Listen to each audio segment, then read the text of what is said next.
Hello and welcome to Seder Soul Sailing. Trying to find a place with a little bit of light here. There's no sun today, so I'm pretty much in the dark. And I doing my best. But what are you gonna do? Can't control the sun. You can't control the wind. Can't control the tide. And you certainly control anything if you're the freaking EU. See, I have a cup of tea over here, and I want to have that nearby because didn't sleep much last night. Don't know why. But here's to ending the Q4 2025 on a positive note by getting at the very least a laugh out of the ass clown car running the EU. So, the buffoons sent drones in to attack Putin over the weekend, or over the week, yesterday, I guess. And even all they're doing at this point is displaying to the entire world that they absolutely have lost all legitimacy as a functioning governing body. They're not. I mean, I did a little research about. I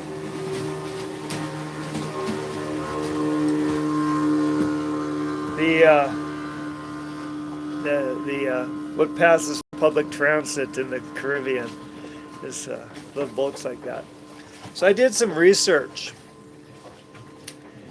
and I kind of used some metrics at just how much legitimacy the European Union, brain trust, whatever you want to call that clown car, has lost in Q4 of 2025 in 3 months. The degree to which the EU has fallen in actual control, in actual function as a governing body, is unbelievable. So I put together a list of a few metrics and did some research about how long it took the Roman Empire to fall as far as the EU did in 3 months, and how long it took the Soviet Union to fall that far. So, realistically, it took the Roman Empire about 50 years to deteriorate as much as the EU has deteriorated in the last 4 months, as far as sovereignty goes, as far as ability to act as a functioning governing body. That's pretty good, you know. And it has taken. It took the Soviet Union 10 years to deteriorate as much as the EU did in the last 3 months of 2025.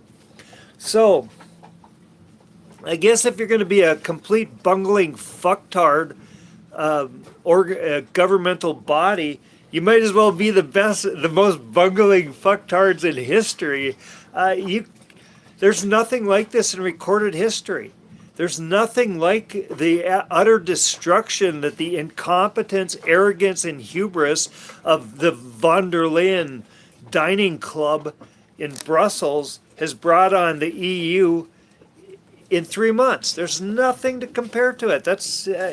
I mean, you might as well be the best if you're going to be the biggest collection of fuckwits in recorded history. Well, good job. They've succeeded.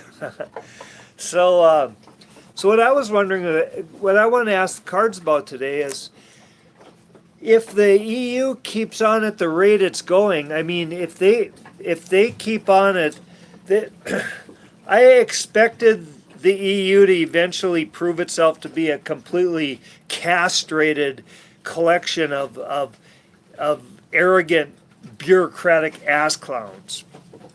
And in the last 3 months, they have exceeded my wildest expectations. They're like, Let's see. So I was wondering, ask cards about. It's windy. It's shitty today. Sorry for the weather, but I got to be careful. If my cards start blowing around, I'm gonna have to chase them into the ocean because it's hard to get cards here in the middle of nowhere.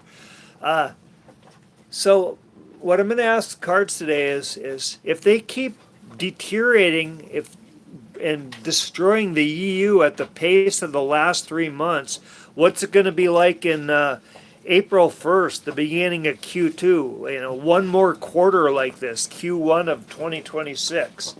So can the ass clowns running the EU continue destroying the EU at the rate they've done in the last 3 months? Because if they do that, I gotta say, you gotta give them some credit for gumption.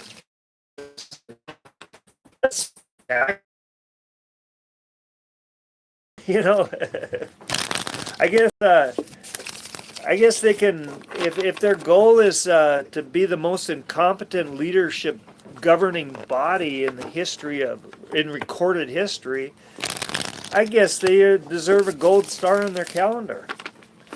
At least a pat on the back. Unfortunately, all the people of Europe have to suffer under that clown car. In Germany, Jesus, what Germany did,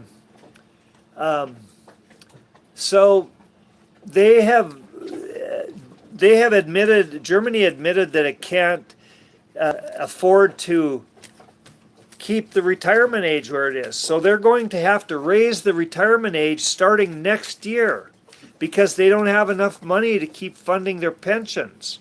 They're too broke. So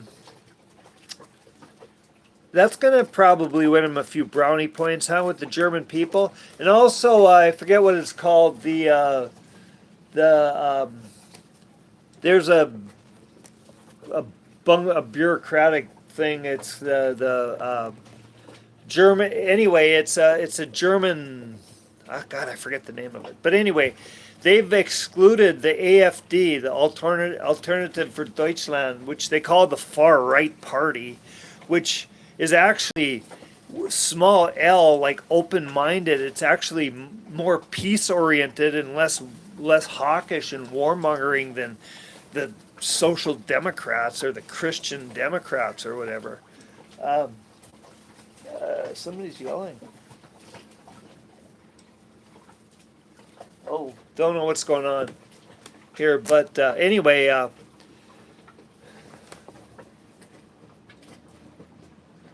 oh, somebody's driving around and come out on a boat and they're yelling at other boats. I don't know what's going on. They're not yelling at me, so it's all good.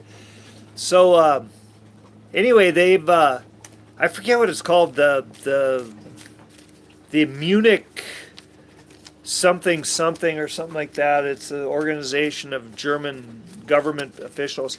They've excluded the AfD from being part of it at the request, at the direction of both the EU and of Merz's government. And they just basically told both the EU and Merz to go pound sand. They invited the AfD into their gathering because they know that the AfD is going to take over in Germany. They probably would have last fall, if they hadn't had like 16 of their candidates die suddenly in the course of about 6-8 weeks just before the election. So, can the ass clowns in the clown car continue destroying the EU at the rate they're going? Because, like I said, that takes some serious gumption. Hangman, willing sacrifice. Maybe they'll have to sacrifice their egos and say, you know what, or we were wrong. Yeah, that's going to happen, right? When is the last time you saw a government agent of any sort say, we were wrong, we fucked up? You know, it's like, I mean, they don't say that after they've lost wars, which they've pretty much lost the war now. But that ain't stopping them from keeping going. Oh, and here's the overall situation, the star. So maybe, and here's the gateway, waking up from a nightmare. I could see where this is going. Here's the root is the hermit. It's the solitude. And here is the present moment. That's leaving what the known behind and venturing into the unknown. This is looking pretty interesting. And here is the psychological future. It's like masculine boy magic energy. Um, and here's the future, or the future, and that's they're going to reach a completion, but they won't know it because the burden will still be so heavy. And here's the fear, and that's balance. And here we have the astrological energy. This is strength, but this is internal alchemy. This is owning your personal sovereignty and taking control of your personal sovereignty and stopping letting government control your personal sovereignty. Here's the desire. The desire is for heartbreak. Who knows? Maybe there's a little bit of self-flagellation going on in all this. But here's the final outcome, and that's a peaceful home. That's a peaceful family, the happy family card. You got a 10 of Wands, meaning that they're really, the war's basically over, but they don't realize it yet because the burden's so heavy, but then they will realize it. So, and here, this modifies the fears, which is balance. This modifies the astrological energy, which is strength. This is a weird one. The Three of Swords modified by the Seven of Swords, which is heartbreak. Maybe there's a certain amount of guilt, self-hatred involved with Europe, because it doesn't seem that way. If you ever, if you ever been staying in a hostel, like in a dorm room in a hostel at like 3 a.m. when a bunch of drunk Frenchmen come in and turn the lights on and start partying, they don't seem like they're too much guilt there.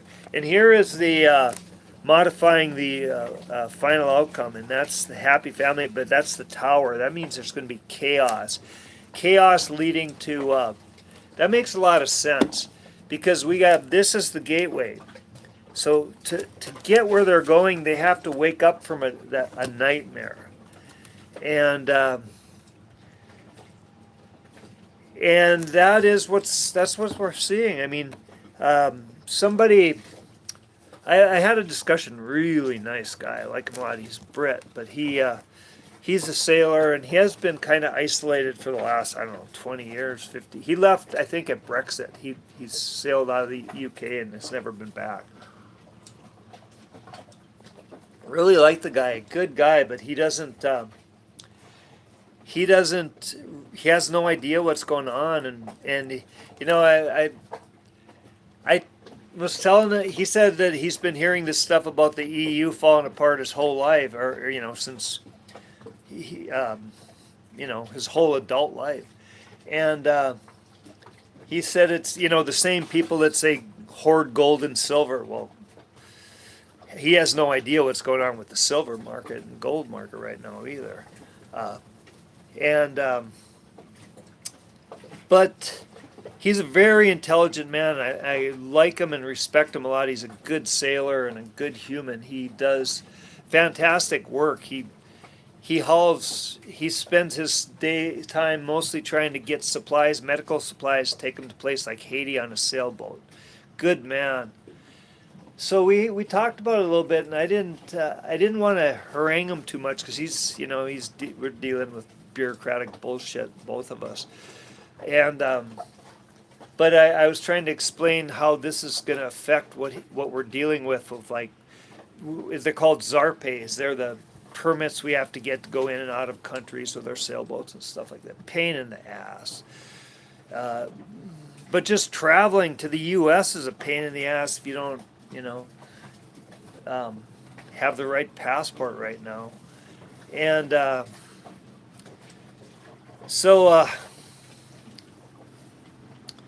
I was trying to tell him about he's a smart man, so he understood basic bond market, which is way more than most people understand. And I explained how the unwinding of the Japanese carry trade has made all this stuff that people have been talking about for years actually starting to happen. Because the money tap dried up, the money teat that they've been suckling at like greedy little pigs, all the countries of the world, but especially the United States, but the EU has been too. There's a big difference between the EU and the United States. The EU doesn't have a centralized financial structure. They've got a centralized financial governing body, but they don't have a centralized financial structure. So they can't do certain things that the US can do. And they're going to leave themselves out hanging out to dry. I mean, we're going to see that very quickly. I think we're going to see that. That's exactly what this reading is about. I think we're going to see that by the end of the next 3 months. I think by April. And this looks, I would say this reading is that the people of the EU are going to have to sacrifice the stability and the perceived functioning of the EU as a governing body and realize that it's just a bunch of ass clowns in a clown car. And they're going to have to walk away from it. They're going to have to walk away from it. And that's what they got to do to get to the future. And that's what's going to wake them up from their nightmare.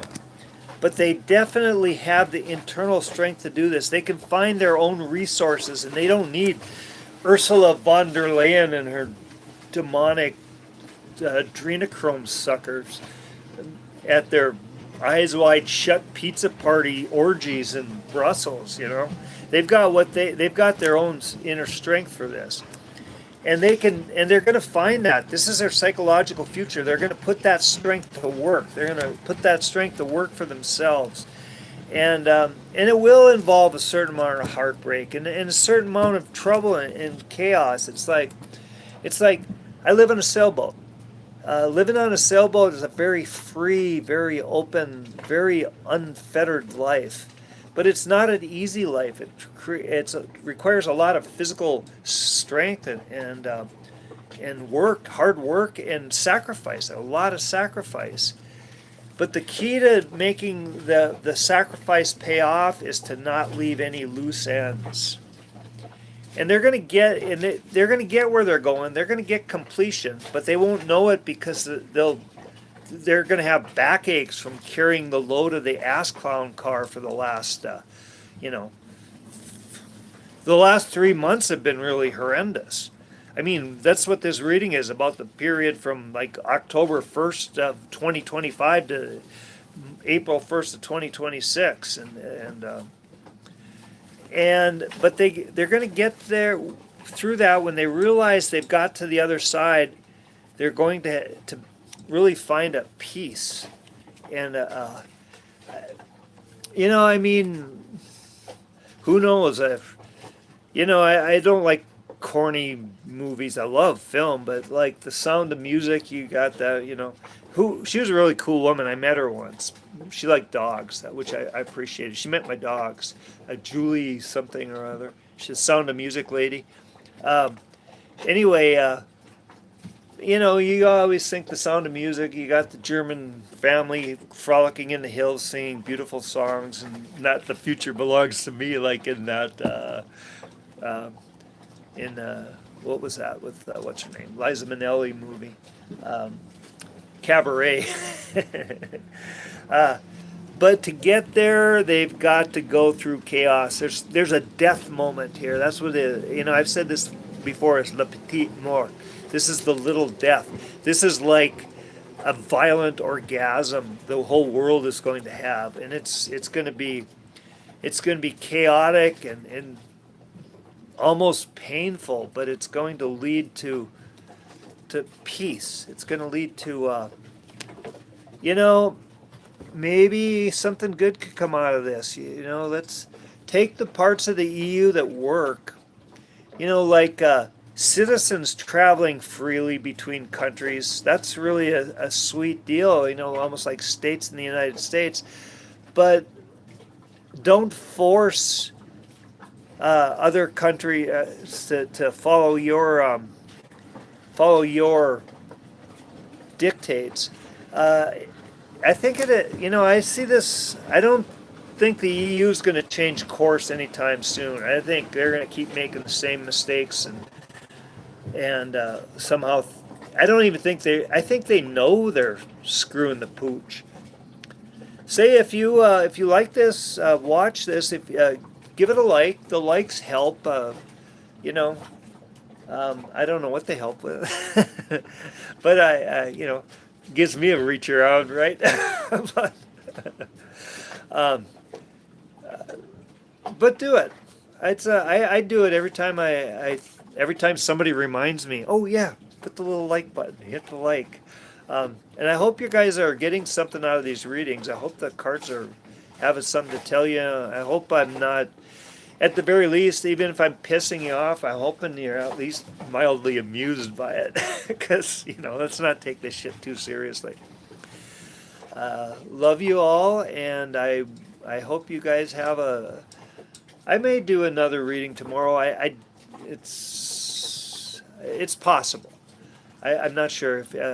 Thank you. A bunch of you are still watching at this point. I appreciate that. If you can, like I said, if at least a few of you give me a thumbs up, it'll make me happy. it'll, I'm happy already. As long as there's evidence that your cards tell the truth. My cards are pretty honest. This is it's hard to tell with this, but if you just the feedback I get from people I've given personal readings to, I get a lot of tears, like not like sad tears or angry tears, but like happy tears, happy tears. So, as in things turning out as predicted. Well, we aren't going to have to wait too long on this one, because this reading was, can the ass clowns and the clown car running the EU fuck things up as badly in the next 3 months as they fucked it up in the last 3 months? So I guess we can look back on this one April 1st. If I'm somewhere where I can do a reading, I may be in the middle of the ocean on April 1st. If things turn out well, I may be on my way to Bermuda. Who knows? But if not, if this Starlink thing's pretty cool, I can maybe give you do readings out in the middle of nowhere. Like literally, that's the middle of that's between like Bermuda and Ireland is definitely the middle of nowhere. Love you all. Have a great New Year's. I'm probably gonna see you tomorrow, but at least some of you. And like I said, if you're watching this now, and apparently if some of you are, how about a thumbs up? Come on. And Inquisitive Thinker, let's revisit this in April, because I'm as curious as you are to see if this turned out.